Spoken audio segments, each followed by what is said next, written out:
Hey guys, welcome to another watch review from Watchmate. What I have with me today is a Rolex Submariner reference 116610 LV, also known as the Hulk or the Incredible Hulk. This was released in Baselworld in 2010, and when it was first released, there was actually a split amount of people that were saying that that weren't fans of it, and the other half loved it. But over the years, the popularity of this model has actually grown. So in Australia now, these are actually the demand's actually gone up, and there's actually 6 to 12 months waiting list on them as well, equivalent to the black Submariners. So in my opinion, it is very nice. I won't get too much into the technical details, but I'll tell you what the watch is. It's powered by a caliber 35, I believe, and it's got 48-hour power reserve. This has got a water rating of 1,000 feet, so plenty for you out there who goes casual diving and scuba diving, as long as you don't go too deep. But for most of us out there who wears Rolexes, don't dive or swim anyway, so it's not too much of an issue. And yeah, when I first got this watch, I think pictures on the web don't do it justice.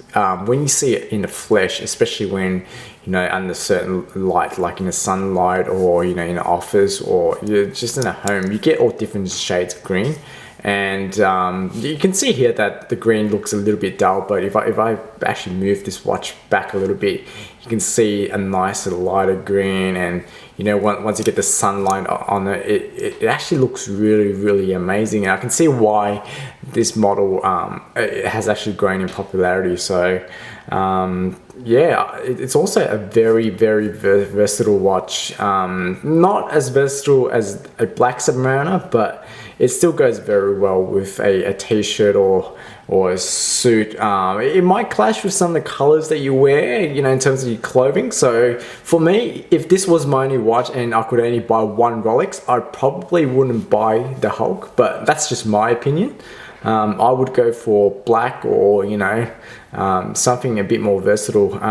But having said that, if this was my second Rolex, I would buy it in a heartbeat. I absolutely love it, and I love the Cyclops on it as well. So many of you would know that I would consider this the replacement for the 50th anniversary 5-digit reference Submariner, or what they call it, the Kermit. And it's obviously a big difference, because you now got the super case, and whereas the Kermit had a black dial, and this is all green dial. So but for me, this is definitely a win-win, especially when you have the new Rolex clasp as well. It just feels really sturdy, and it's a huge upgrade from the previous Rolex 5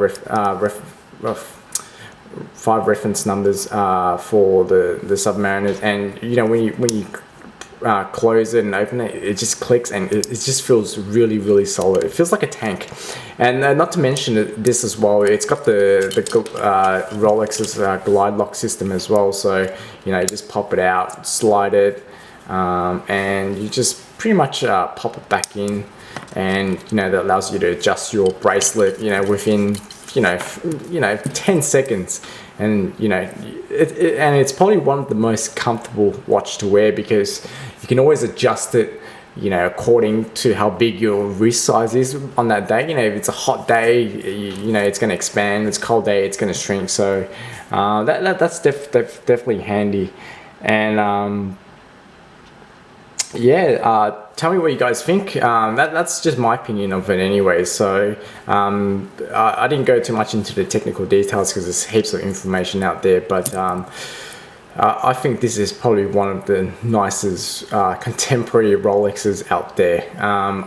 It definitely looks very modern. So but yeah, I think it looks awesome. And also as usual, the crown action to adjust the time is very smooth on it. You know, very pleasurable to wind as well. So, and obviously with the all Rolexes, is the date, the Cyclops on it is very visible, very easy to see. You know, and it's just perfect on it. So.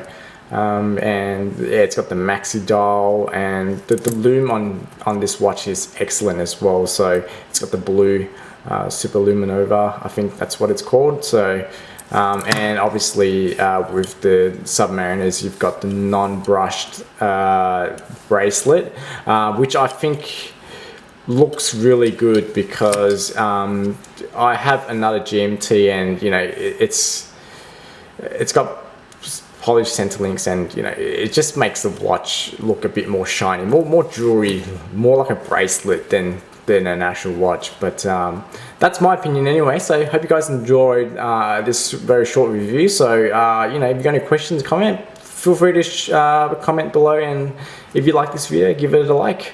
Thank you very much for watching.